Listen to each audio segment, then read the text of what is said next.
Okay, so we next pick up at page 59. Succession. Evidence of a concept of succession in the Christian movement prior to 1 Clement is minimal. New Testament writers suggest such a concept, but do not speak of it with what? The customary terminology. If you stomach the videos so far, I've shown you the customary terminology in terms of the culture and the Greek words at that time. So the terminology is not being used in the Bible that would communicate to anybody then living.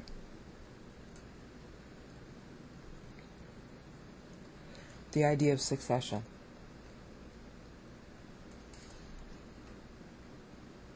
There was terminology in place. It had to be direct appointment by Christ. It had to be a will expressed. It had to be an inheritance function. It had to be explicit. Those were all the terms that everybody knew. We've gone through that. And you can't take it from Judaism, because in Judaism the priesthood was biological. And you can't take it from the kings, because the kings were from the Davidic line, also biological. And you can't take it from the prophets, because the prophets have to agree with the Bible, and they have to tell you they're appointed by God, and everything they say has to come true. And you can't take it from the rabbis, because the Talmudic rabbis don't agree with the Bible. So the criterion for those who are not of the bloodline to claim any kind of I speak for God, they have to line up with Bible. And we saw here also that it has to line up with Bible. And what was the Bible? The Bible was, going back here, because this is all about ordination. Okay, the Bible was that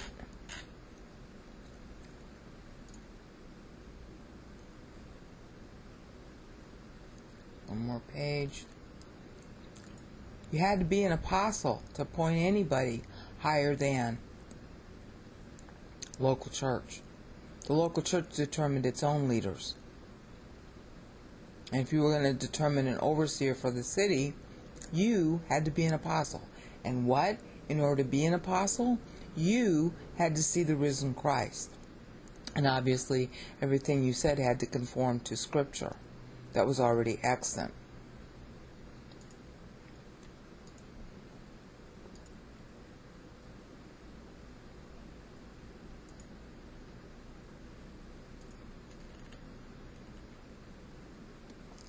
And that's Paul, an apostle, considers Timothy knows. Okay? It's confirmed by Paul or his assistant, who acts on Paul's orders. So the fact that there's charisma, meaning the gift of the Spirit, that has to be attested by what? An apostle.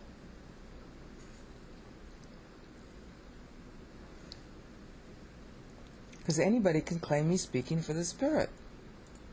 So, evidence of a concept of succession prior to 1 Clement is minimal. New Testament suggests, but do not speak of it in what? The customary terminology. It's got to be an apostle. It's got to line up with Scripture. It's got to be loyal to the doctrine. It's got to be explicit, like an inheritance from the emperor. And an apostle is somebody directly appointed by the emperor. Now, anybody can say that's who he is. How do you prove it? I mean, I'm making these videos because if what I say is true, God will witness to it. I'm not my own witness. I'm seeing something and witnessing it and reporting it. But how accurate is what I'm telling you? I'm not telling you I claim to speak for God. I've been interrupted by him, and there have been certain instances where I had to admit, look, this isn't my intelligence. But you don't know if what I'm telling you is true. The only one who can witness for me is God. So I can't really say I speak for him. I use 1 John 1:9 all the time, so it's pretty likely that I often do. But the one who's going to testify to that isn't me. It's going to have to be God. There's no other way for you to know. So the same thing is true for anybody else. Whether you're a teacher or just another witness, all these YouTube videos, how do we know if the person speaking in the YouTube video is speaking for God? There's only one way to know. You ask God and you go to the Bible.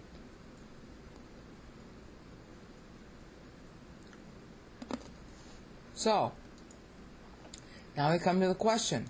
Absence of succession in the New Testament? Luke knows succession terminology, but he never applies it to Christian leaders. He uses diadokas, successor, in an institutional sense, naming Festus successor of Felix. And the only other use of such terminology, where the participle diadekomai is employed in Stephen's speech, Jewish forefathers received the tent of testimony with no relation to any office or institutional position.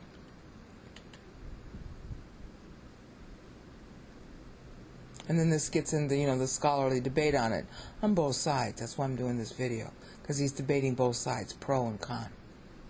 Okay?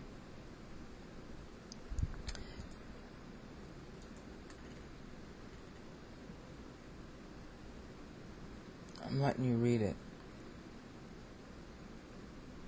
Luke would be no doubt sensitive to issues of succession if he were speaking of church developments 25 years later.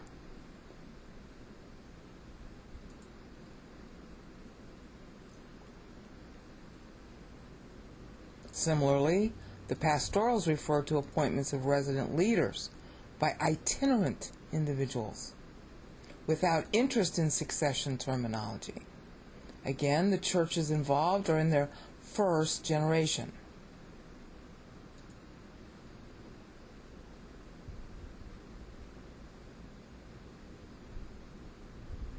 See, here's arguing for the pro.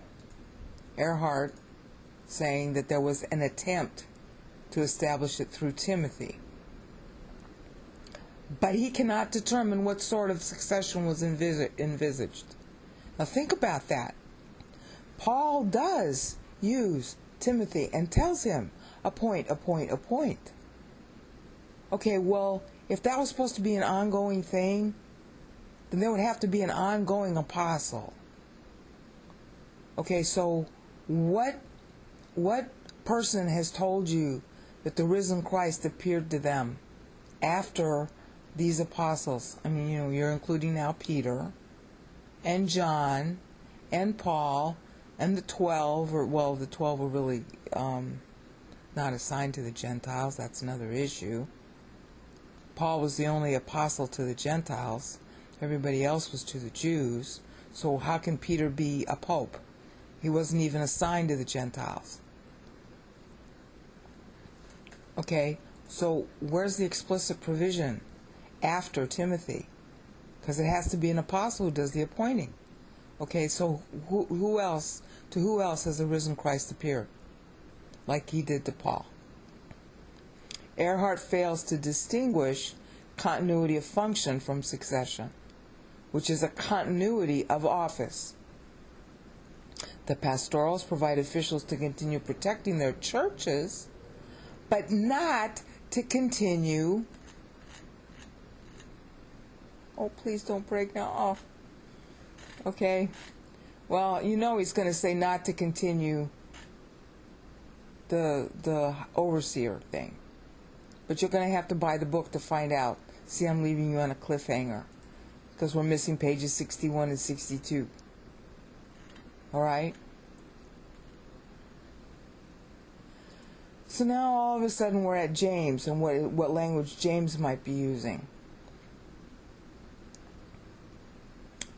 So I think I'll stop there and read it and see if there's more to say. Okay, this is such a gem, I'm going to have to explain it. We're now on page 82. And I've got to sort of explain what happened here. This is Robert Lee Williams' doctoral thesis that he revised and published. That's what this Bishop Lists book is about. I did a look at it, okay? And what he's basically doing is he's following the question, okay, what, if anything, could be used to justify the idea of apostolic succession? And he's going back and forth with other scholars that were in the field, claiming, why it was justified. And then he's contrasting that with the historical facts and with the biblical facts. And he's doing it like a lawyer. Whenever a lawyer is building his case in court, in front of a jury, he takes little trips where he sides, as it were, with his adversary, the opposite side, in the debate. And he's going along and going along. You see Paul do this in the book of Romans. He's going along, and the opposition is beginning to agree with him, thinking, oh yeah, this guy's making really good points for our side. Yeah, and then he switches. Look at this. He was going along about how, well, historically there really was somebody appointed by Paul through Timothy that was head of a city, of a bunch of churches in that city. That really happened. Yeah. And it looks like, and now he's gotten to the point, he's talking about Clement and Ignatius in this chapter. He's saying, yeah, and Ignatius is talking about that. Okay? And John, he just finished citing 2nd and 3rd John. John talks about himself as an elder. And we know John had that authority. Yeah, John was an apostle who saw the risen Christ. So, by the time he gets down here, and he's made a lot of points with the opposition, going through what they would argue is the reason why apostolic succession is valid, because there was some guy in a city who had some kind of arbitration function amongst the churches in that city, called an overseer. And, he probably did a lot of other things. All right, so he had just finished explaining the problems in the Johannine churches as illustrated in 2nd and 3rd John. Okay.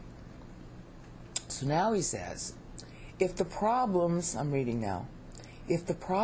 Johannine churches persisted to the time of Ignatius's journey, perhaps about 2 decades later, about AD 110, a need for comparable leadership would continue to be felt. At the elder's death, of course here John in context, at the elder's death, who took his place? We have no evidence of any individuals replacing him. The elder, meaning John, evidently appointed no successor. And I love this. He's got a flair for understatement, this guy. Irenaeus was probably not accurate in reporting that apostles, which would mean John the elder, appointed Polycarp as bishop of Smyrna. And then he's quoting the section of Irenaeus where Irenaeus makes that claim. Now, before I go on reading, understand Irenaeus is one of the guys who fostered this argument that John somehow got off Patmos, made it all the way down to Asia Minor, and at probably the ripe old age of 110, was going into a bath, and there was a heretic. I forget the guy's name, begins with an H. He saw a heretic in the baths, and he refused to be in the baths where a heretic was, and then went running out with his, towel in order to avoid the heretic. Now ask yourself a question. Would a mature apostle who wrote the gospel, especially when you read John's style, you know a lot about him, would he behave like that? At 110 years old? Because he was in his 90s when he was exiled to Patmos. So he's either 100 or 110. Do you act like that when you're that age? Excuse me? So Irenaeus is telling a lie. So Irenaeus was probably not accurate in reporting that the apostles, which would mean John the Elder, appointed Polycarp as Bishop of Smyrna. Yeah, and there's another reason why you know that's not accurate. Hello, did you read Revelation 1 through 3? Polycarp was too young. He couldn't have been appointed as Bishop of Smyrna in those days. So the guy goes on about Irenaeus. He, meaning Irenaeus, was probably seeing Polycarp's episcopate through the two skewed perspectives of a misunderstanding of Papias and the concept of apostolic succession in what? One Clement, which is mentioned in the immediately preceding context. In other words, he's quoting 1 Clement here. Now, what makes that even more ironic, the guy who's reading this guy's dissertation must have been laughing his head off. Clement came out the same year that John wrote Revelation. So here's John talking about the church at Smyrna not making any designation for apostolic succession whatsoever. And of course, the very year he's exiled, that's when Clement tries to usurp power from a church thousands of miles away from Rome, in Corinth. That's when 1 Clement writes. So how come God isn't mentioning the church at Rome until Revelation 17? If 1 Clement really had those powers, why didn't 1 Clement get a Bible book to write? Huh? So, Irenaeus was probably not accurate. Yeah. And then the writer goes on to say, we find no provision made by the elder for his churches in the absence of his authority.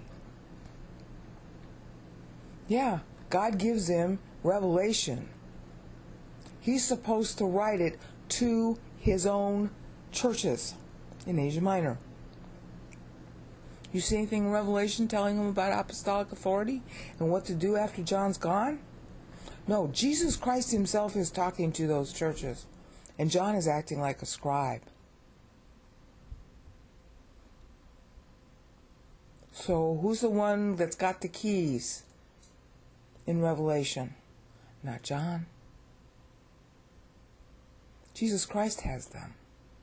So you can't say Peter's got the keys. Peter, of course, is dead.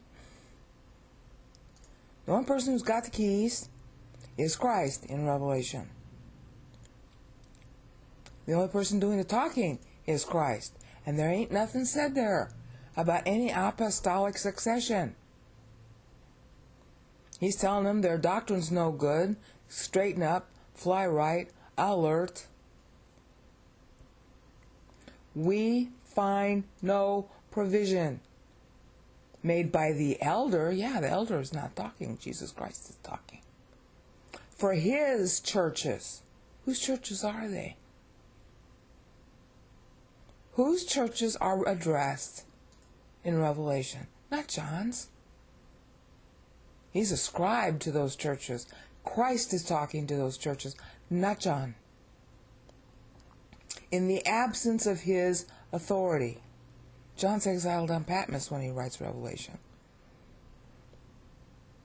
Neither missionary assistants like Timothy and Titus nor congregational elders known as overseers, as in Acts 20, are mentioned. Who's mentioned in the book of Revelation? Angeloi? Pastors? In the absence of their, meaning any overseers who are not mentioned, in the absence of their central authority, the local monepiscopoi of Asian churches we see in Ignatius are the closest approximation to the central authority formerly residing in elder. But there are no elders addressed in Revelation at the very time 1 Clement comes out. Everything about the book of Revelation is diametrically opposed to what 1 Clement is saying.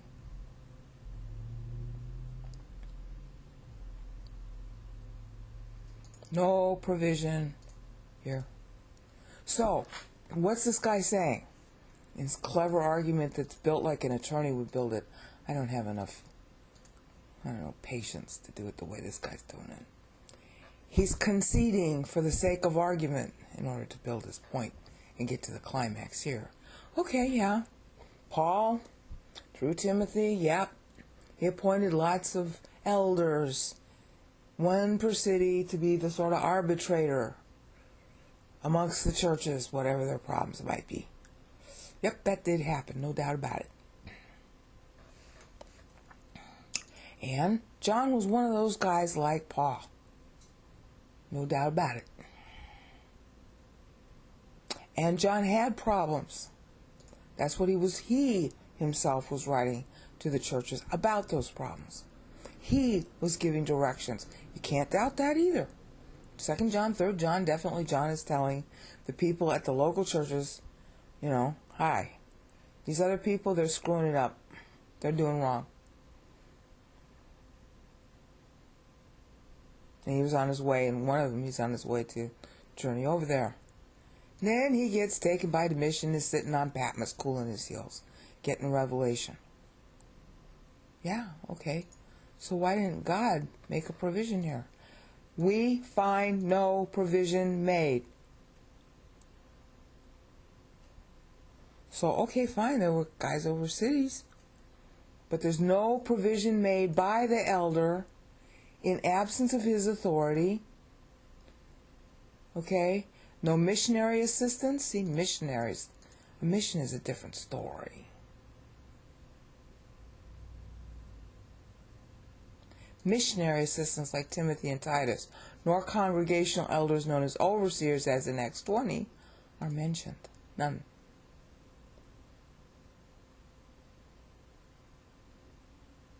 So, apostolic succession is a misunderstanding, that's a clever way to put it, of Irenaeus. And in the absence of any central authority, the local monepiscopoi we see in Ignatius, which is 100 years later, are the closest approximation to central authority formally residing in the elder. In other words, this whole idea that's being advanced is not being advanced by the last surviving apostle. But we do see it in Ignatius, which means that, like in 1 Clement, some people made Nicolaitan. Nico means to conquer, Laos means people. It's a neologism used by Christ in Revelation. Conquerors of the people came about and called themselves episkopoi, called themselves overseers, called themselves presbyteroi, and redefined the term to justify taking over, kat echo. See that? Now, he goes on. He's now going back in the opposite direction to try to support it, to support the argument that there really should have been such an elder. Are those mon episcopoi, however, more a product of Ignatius's visionary perspective? It's a clever way to say hallucination. I'm not sure the author meant it this way, but that's very, look. If it's not in John, then Ignatius has to be imagining it. Or somebody's usurping. There's just no other way around it. John didn't play that role. So, are those mon episcopoi, however, more a product of Ignatius's visionary perspective on episcopacy than the historical reality that Ignatius encountered on his journey through Asia in the early 2nd century. Brent, that's a scholar on this topic. Brent has suggested that those leaders with whom Ignatius visited in Asia were not accustomed to the terms bishop, presbyter, and deacon for their positions. Was it a new idea? Meaning not in the Bible. Was it a new idea for the 5 churches to which the Antiochian bishop wrote in Asia to consider the episkopos in contrast to the presbyterate? I can't pronounce the English version of these things. As Brent proposes? Let you read that for a second.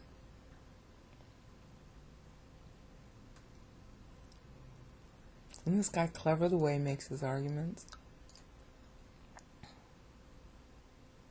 He, Brent, observes that Polycarp, and my computer's slowing down again.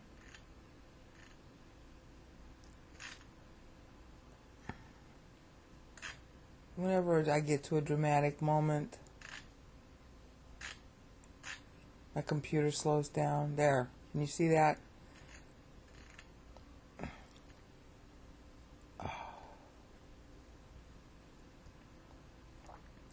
Okay.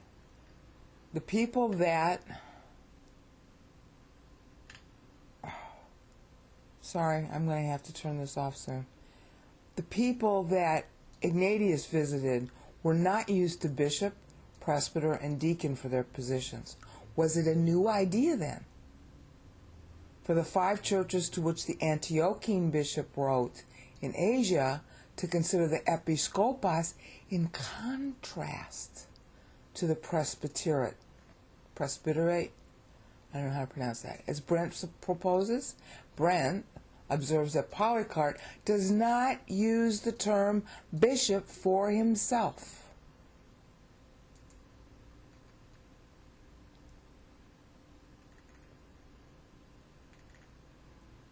Sorry, my computer's slowing down.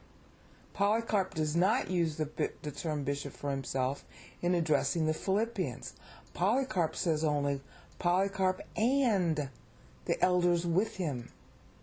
And that's supposed to be an inscription. However, Ignatius refers to himself as bishop only once. In his letter to the Romans 2:2, the one church which he has not yet visited. By contrast, he names the bishops in 3 of the Asian letters.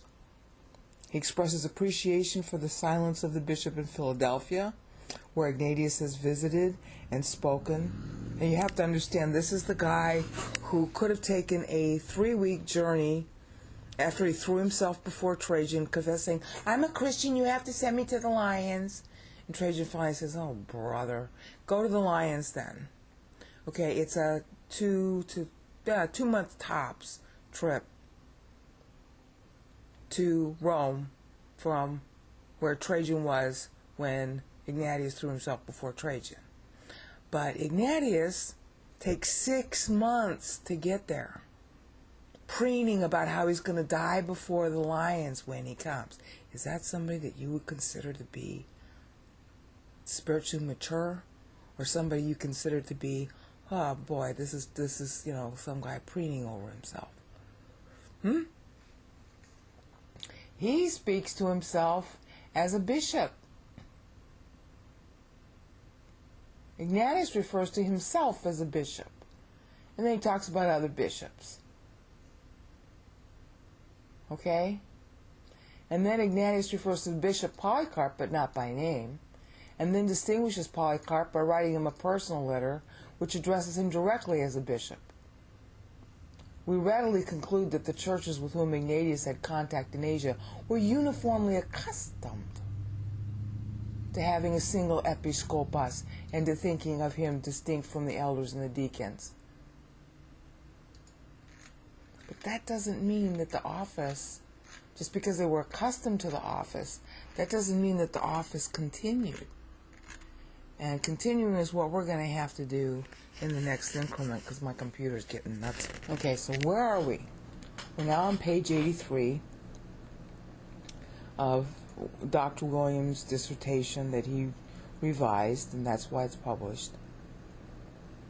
And he's been tracing the argument of the historicity of the fact that during Paul's day, he had Timothy appoint elders in each city as distinct from the household churches, who had a sort of oversight of those churches to make sure that those churches were properly teaching doctrine and to resolve any disputes among them. That's a historical fact. That's also a biblical fact. But the question is, what survives afterwards, and how long was that supposed to go on? And how far up beyond the city level, with what scope of duties and oversight should that be after the apostles are gone? What's the historicity? And he's just finished saying that we don't have any historical or biblical justification for claiming that John, the last living apostle, appointed anybody to succeed him, or that Paul, through Timothy, appointed anybody to do it after, or higher, or wider in scope than you see in the Gospels at that time. And he had concluded, and we saw this in the last increment, it was missionary activity. A missionary activity, a missionary is charged with starting up churches. And yeah, you got to have oversight there. But once they're started up, you leave them alone. That's a very different function from a hierarchy, an ecclesiastical hierarchy. A missions job is to start up churches, and then the local bishops of those churches, they carry the ball once they're started up from there. That's what Paul did. Paul was on missionary journeys. That's not an ecclesiastical hierarchy. So, there's no evidence that John, we just finished saying, there's no evidence that John set up anybody to succeed him. Of course, John was playing a missionary role too. We just went through that. So he's saying, well, when did it start? When did this idea of a permanent elder of a city or somebody having oversight over local churches, when did it begin? And he just finished concluding that it began with Ignatius. And so what's the historical basis for that? Because Ignatius is 100 years later. We readily conclude that the churches with whom Ignatius had contact were uniformly accustomed to having a single episkopos and to thinking of him distinct from elders and deacons. Being universally accustomed to having one doesn't mean that that office continues. Being accustomed, I can be accustomed to going without a shower for 7 days. That doesn't mean I should perpetually go without a shower. So, the guy next turns his attention to the history of episcopal authority in Asia. It remains to consider the basis on which the term overseer was employed for these monepiscopal leaders. As we discussed earlier in this chapter, episcopal terminology appeared in Asia in connection with Paul's farewell address to the Ephesian elders in Acts 20. 1 Timothy records Paul's thought on the qualifications of the overseer. From this usage came the term overseer in Asian congregations in Ignatius. This much would at first seem fairly certain. However, I love this. However, there is a historical question raised by the interposing of John's presence and authority between the period of post-Pauline episcopal leadership and the presence of a moniepiskopoi of Monte Episcopoi at the time of Ignatius. What happened to the overseers leading Pauline churches in Asia when the elder was residing in the province?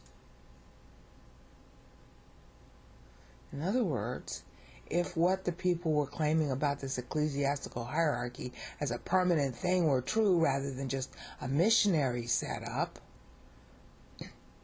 okay, so what happened to the overseers leading Pauline churches when the elder was residing in the province? There are two possibilities. The elder, whether the Apostle John or someone else, may have been a missionary who started a group of churches separate from Paul's. In this case, the Monte Episcopoi of the Pauline churches would have continued to oversee their own groups of household congregations as the elder.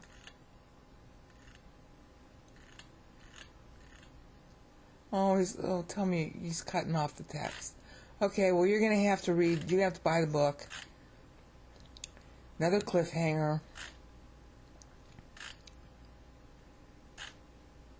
Okay, let's go back to where we were. I'm sorry this is so slow. Okay, two possibilities. In other words, how do you account for John's presence and authority between the post-Pauline period? What happened to the overseers leading Pauline churches when the elder, John, was residing in the province? Well, there are two possibilities. The elder, whether the Apostle John or somebody else, may have been a missionary. In this case, the Monte Episcopoi of the Pauline churches, which means it's a different mission, would have continued to oversee their own groups of household congregations. In other words, you're still not looking at any kind of hierarchical so-called unity because they're different missions. John has his group that he's missionary over, and Paul had his group that he's missionary over. And if you have a mission, obviously, if you die, someone's going to carry on the missionary ball. Okay, but a mission is not the same thing as an ecclesiastical hierarchy. You got that. The job of a mission is to start churches, and then when they're going, the missionary moves on to another area to start other churches. But for the time being, while they're getting, rooted and grounded, the missionary stays around, has oversight, because he's basically teaching the teachers the doctrine. So you're going to have some kind of oversight there. And of course, they recognize his authority, and then their congregations under those teachers are recognizing the authority of those teachers. It's called missionary activity. You got that? That's not the same thing as ecclesiastical hierarchy. It's a temporary thing, and you have a territory. Just like Paul says in 1 Corinthians, I don't go into another man's territory. Shepherds have their flocks. Their own flocks. A missionary has a bunch of flocks that are getting started, and when those flocks got started and they're firmly rooted and grounded and they can move on their own, then the missionary moves on to another territory. You got that? So missionary activity is not the same as ecclesiastical hierarchy. So I think I've covered so much on this, now that I'm at 83 and the computer is slowing down. I think I'll just leave you go, and you can read the rest of this first century stuff here, starting around at page 86, or really just start with the whole book. Just buy the book. This is Brain Out signing off.